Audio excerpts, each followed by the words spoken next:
Egypta TV. Shout out sa'yo. Kaya mo yan, Egypta. Huwag kang mahiya. Magandang umaga sa inyo mga Kalingap viewers at sa buong Kalingap team. Joy and David Love Team Teleserye ang ating tatalakayin natin ngayon. Bagamat hindi pa nagumpisa ang Love Team, pero napakainit na at exciting. And let us anticipate for some reasons. Maaring hindi niya type si David. Press 2, nagpapakipot. Press 3, naiilang. Press 4, hindi pa handang makipagrelasyon. Press 5, utanging pakikipagkaibigan lang ang turing niya kay David bilang isang Kalingap team. Pero base sa aking obserbasyon, ayon sa huling vlog ni Kalingap Rob, ay mapupuna natin na si David ay punong-puno ng damdamin. Hinanakit in some reasons na hindi pa natin alam ang kanyang nararamdaman. Pero ayon kay Joy, na ikinagulat ng lahat ang kanyang mga ipinahayag. It's all about nung year-end party ng Kalingap. Ay napansin ni Joy ang pagiging malamig na pakikitungo sa kanya ni David. Kaya naman ito ay napaiyak nang inilahad niya sa harapan mismo ni David. At ikinagulat ito ng lahat. Surprisingly, napaiyak ni David si Joy. Pero later on, ay nakangiti itong nakatalikod kay David. Mula nang marinig niya si David na nagsasabing he is always happy pag nakita niya si Joy. Ikaw, kumusta? Okay lang din po, masaya. Masaya ng New Year. Kamusta po yung New Year niyo? Okay lang. Normal. Normal na New Year. Ngayon masyadong... Kayo dito, kumusta? New Year. Masaya po kasi magkakasama kami. Mama. Good. Galit ka po ba? Oh? Naman ako magagalit. May dapat ba akong magagalit? Parang po kasi hindi ka namamansin. Tapos tahimik ka. Eh, naman ako lagi. Ito naman ba ako lagi? Normal lang. Parang hindi na. Hindi ba? Hindi naman ako galit. Wala naman ako dapat yung galit. Diba? Sorry po kung may nagawa ko ng kasalanan. Saka nagbati naman ako ng Happy New Year. Sa GC. Sa GC. Para sa lahat na po yun. Ano naman, hindi naman ako galit. Hindi naman ako magalit. Sino ba naman ako para magalit? Alam naman ako eh. Kaibigan mo lang.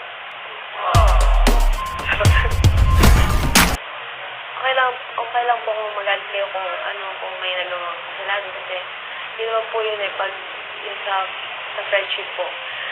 Kung may nagagawa po kami mali o kasalanan, pwede niyo po kami itama. Willing naman po kami matuto sa mga. Kape po. Sige, may na lang. Hindi na kasi ako masyado magkakape. Baka masobrahan. Siya po, coffee lover ka po baga. Parang, bigla namang hindi ka na, nagkakape. Inaalala kasi ako kung nagkakape ako eh.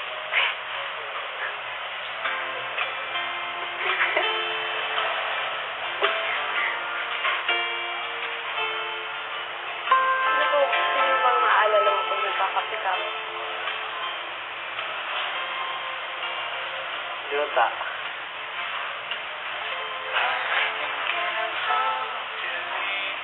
Ikaw, naalala ko kung nagkakape. Grabe.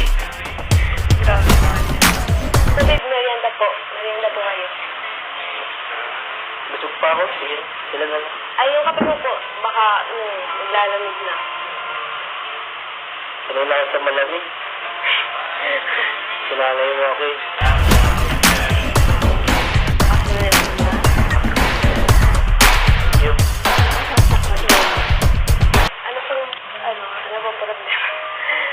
Problema niya. Di ka po nagkape. Di ka rin nagmerienda. Okay, wala naman. Hindi na ako nagkakape masyado. Busog ako. Kasi kung may problema po, kasi mahirap naman po yung magkakaibigan po tayo, tapos hindi ka po nagpapansin, katulad niyan, napansin ko namin na hindi mo po kami masyadong pinapansin ng nung year-end party po. Lalo na po, hindi mo po ako pinapansin, tapos nag-iiwas ka po sa amin. Naman. Sama ng pakiramdam ko nun. Baka mahawaan ko kayo ng sakit. Kaya nag-uwi na rin po kami ng night kasi hindi mo kami masyadong pinapansin. Isa na para mo po kami na ikaw po yung pinaka-close namin sa K-Ways.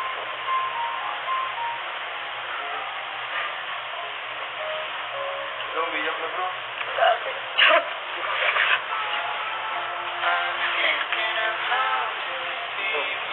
Umiyak ka? Hindi po. Nadala lang. Nadala lang po.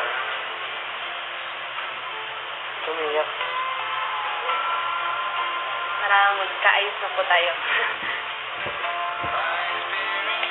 Uy naman ah.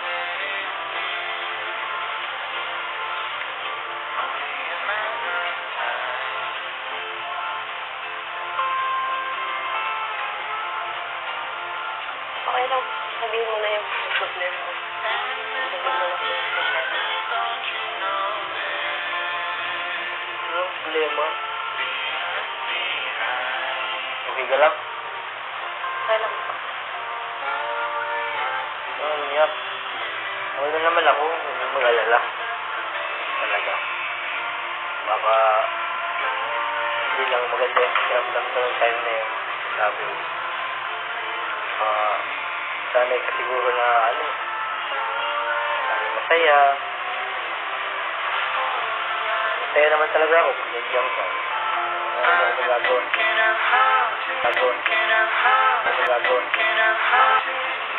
Hindi natin control. Hindi natin bagay. Wait lang po pala. Ang pag-iyak ba ni Joy ay isang senyales na may pagtingin na ito kay David. At may chance pa ba itong ipagpatuloy ang love team nila o teleserye? Ano sa palagay nyo? Comment down. Hanggang sa muli, huwag nyong kalimutan ang mag-amang matubang. At gano'n na rin ang may bahay na si Ate Edna Vlogs. At syempre, ang aking munting channel, Egypta TV. Maraming salamat po.